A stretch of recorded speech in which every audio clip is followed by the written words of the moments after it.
Belok kiri.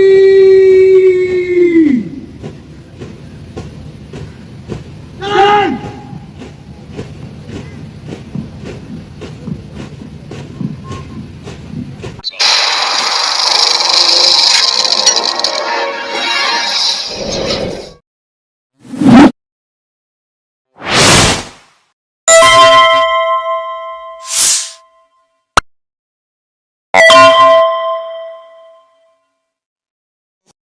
Assalamualaikum warahmatullahi wabarakatuh. Pemirsa, penipu kena tipu.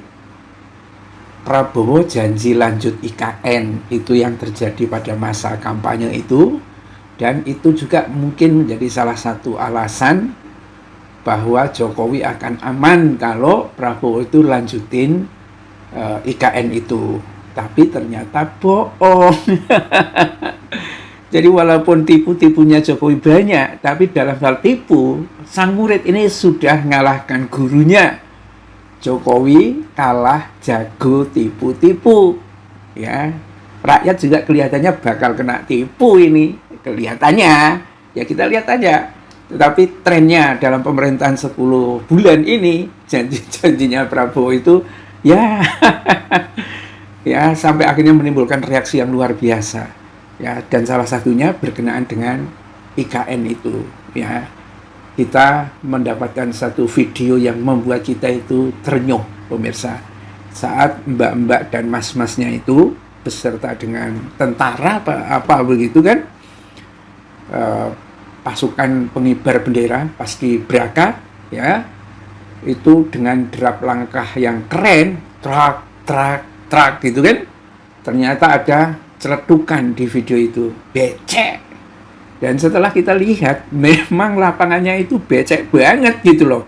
Karena itu kan mereka yang pakai kaos kaki putih, rok putih, celana putih, ya kena beletokan, ya kena kotor semua, ya. Kok seperti ini gitu loh. Apakah yang di depan istana itu nggak kepake?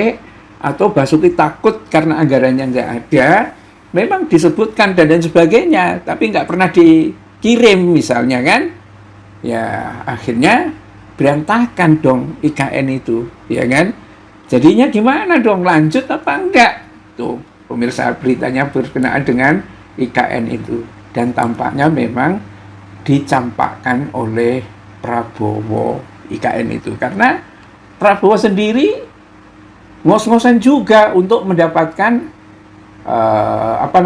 anggaran bagi programnya, compang-camping, makan bergizi gratis saja baru berapa persen sekarang yang bisa dilaksanakan tuh. Saya tanya seperti di Depok, mana yang sudah ada, ya, paling baru pilot project aja sudah menghabiskan 80 triliun, dan kabarnya anggarannya itu sampai setengah dari anggaran pendidikan habis untuk makan bergizi, ya, gratis itu. Satu program yang sebetulnya sudah dijalankan oleh orang tua, sehingga nggak ada artinya apa gitu loh, hanya proyek-proyek bagi-bagi masakan aja, dan akhirnya ya berantakan juga. Nah, ini IKN mau dapat duit berapa? Nggak ada duit di kas negara, itu kosong lompong, bokek gitu loh.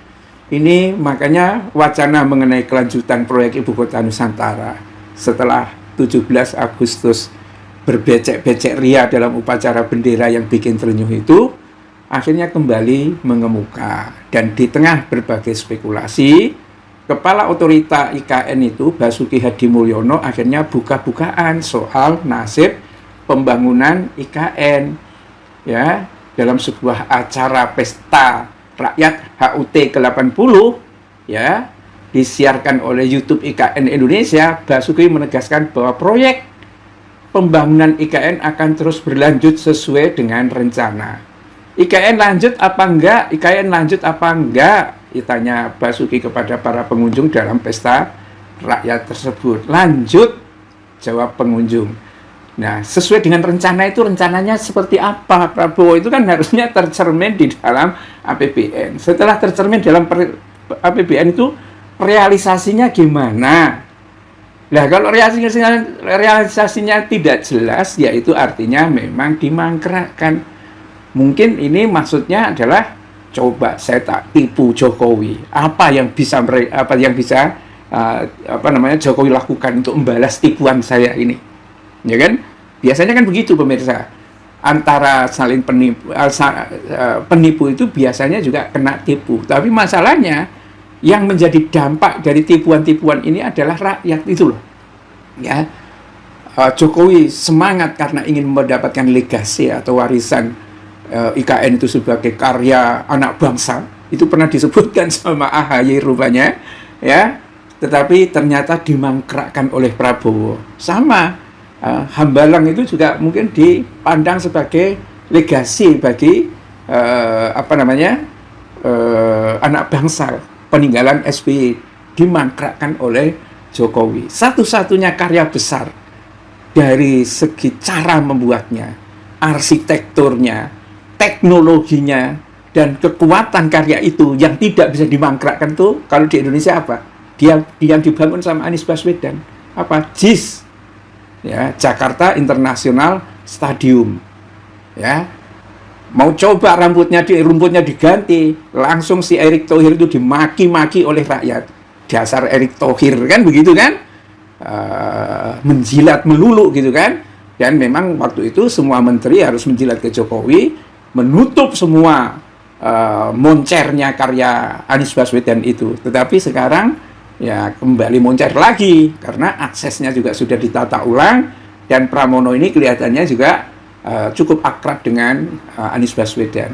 Ya, pada akhirnya karya yang nyata untuk rakyat itu akan abadi, tapi karya yang menipu rakyat itu juga akan kena tipu oleh muridnya sendiri. Lihat itu antara Jokowi sama Prabowo. Billahi taufik wal hidayah. Assalamualaikum warahmatullahi wabarakatuh.